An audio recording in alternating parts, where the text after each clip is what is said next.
আসন্ন জাতীয় সংসদ নির্বাচনে মনোনয়নপত্র বাছাইয়ে রিটার্নিং কর্মকর্তাদের সিদ্ধান্তের বিরুদ্ধে আপিলের পর দ্বিতীয় দিনে ৭০ জনের শুনানি করেছে নির্বাচন কমিশন। তাদের মধ্যে ৫৭ জনের আপিল মঞ্জুর হয়েছে। আজ ১১ই জানুয়ারি রোববার বিকেল ৫টায় শুনানি শেষে নির্বাচন কমিশন এ তথ্য জানায়। ইসির তথ্য মতে নানা ত্রুটি ও আইনগত কারণে ৭ জন প্রার্থীর আপিল নামঞ্জুর করা হয়েছে। পাশাপাশি আরও ৬ জন প্রার্থীর আপিল পেন্ডিং রাখা হয়েছে। পেন্ডিং থাকা প্রার্থীদের নির্ধারিত সময়ে প্রয়োজনীয় কাগজপত্র উপস্থাপনের সুযোগ দেওয়া হয়েছে। দলীয় মনোনয়নের যে সংযুক্তি। এদিকে ১০ জানুয়ারি শনিবার বিবেচনাধীন মুন্সিগঞ্জ ৩ আসনের স্বতন্ত্র প্রার্থী ও জেলা বিএনপির সদস্য সচিব মহিউদ্দিনের আপিলও আজ মঞ্জুর করা হয়েছে। নির্বাচন কমিশন জানিয়েছে, দ্বিতীয় দিনের শুনানিতে কয়েকটি গুরুত্বপূর্ণ আসনের প্রার্থীদের মনোনয়ন বৈধ ঘোষণা করা হয়েছে।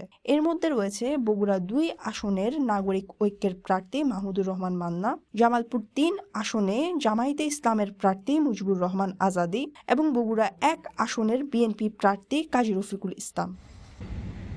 নির্বাচন কমিশন জানায়, আপিল শুনানি শুরু হয়েছে ১০ জানুয়ারি থেকে এবং তা চলবে আগামী ১৮ই জানুয়ারি পর্যন্ত। মনোনয়ন যাচাই ও আপিল প্রক্রিয়ার এই সিদ্ধান্তগুলো আসন্ন জাতীয় সংসদ নির্বাচনের রাজনৈতিক সমীকরণে গুরুত্বপূর্ণ প্রভাব ফেলবে বলে মনে করছেন সংশ্লিষ্টরা। News desk, CTG post, Chittagong.